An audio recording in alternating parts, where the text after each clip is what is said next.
So down this road is where the tree will be exiting after the Christmas tree cutting, and it's going down a existing timber access road that was used for previous timber sales. We will do some limbing to make sure that the tree will fit down without breaking off branches, and that will be the exit out to the highway.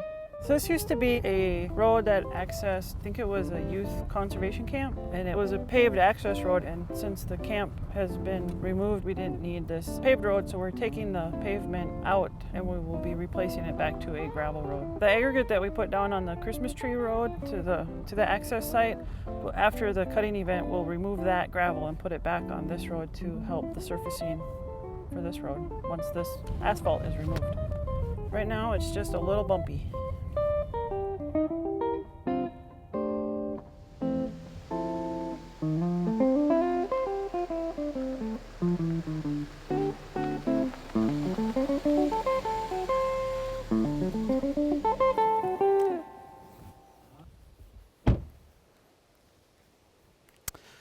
So here we are at the parking lot that was always here, and we've done some widening to the road, some brushing, some mowing, some stump removals, and added some aggregate. We removed the berms that were here originally and provided access to the site. So come along and we'll walk into the site and show the new access to the tree. We still have a few weeks to go, so we have a little bit more work to do next week with some mulching and extra touch-up.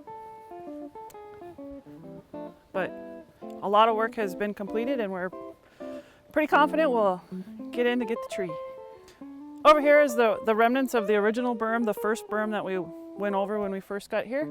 And it was, removed and widened out so we can get the truck through here. We have some, minor limbing and brushing to do along the way yet to make sure that we're high enough when the tree comes out. We don't knock off some extra branches. So all this aggregate that we put down, we will be removing after the event. We have it, part of the road building contract was actually to take this gravel back out and put it back on a Forest Service road that will be used, and this road will go back to original condition and bermed back up like it was.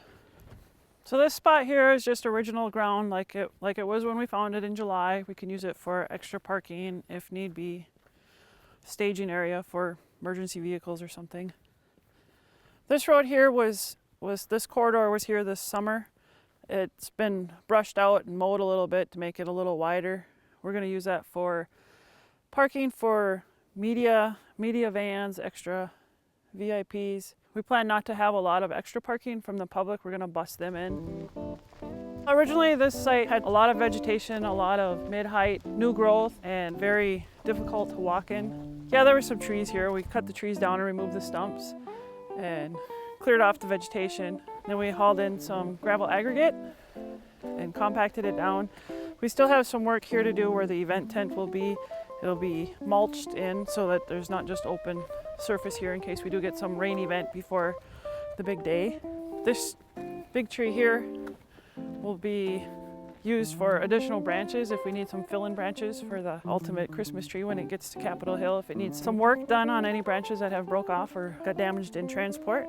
Maybe when people come out, when they ride the bus out and they pull into the lot, they'll see this big tree and say, hey, that tree doesn't have a top on it, and think that we're kind of crazy. But I'm happy to say that this tree, when I first came out here this summer and I'm leading the entourage of people to come and look at candidate trees, and I come, barreling through the woods and it's hot and there's bugs and mosquitoes, and I get to this tree and it's like, oh no, there's no top on it, and here it is.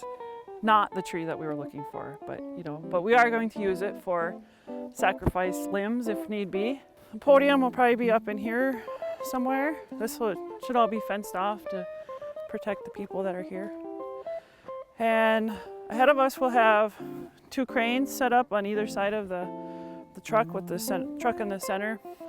So we tried to design this parking lot big enough for the 2 large cranes plus the truck and trailer, plus with additional bus turnaround for dropping people off at the events tent and then come up here, turn around and head out.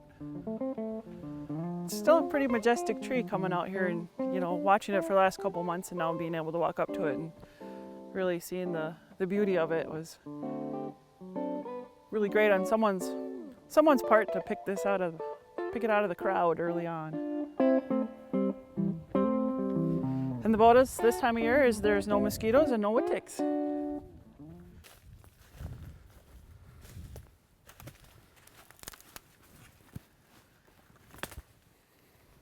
So we'll remove some of these bottom branches here that are dead. We'll probably mark out where the riggings will be the day of the cutting, or set up the day before the cutting. And then have enough left over for what we're calling tree cookies, when we take slices of the tree and give them to sponsors and dignitaries and people to help commemorate and remember this Christmas tree from the Chippewa.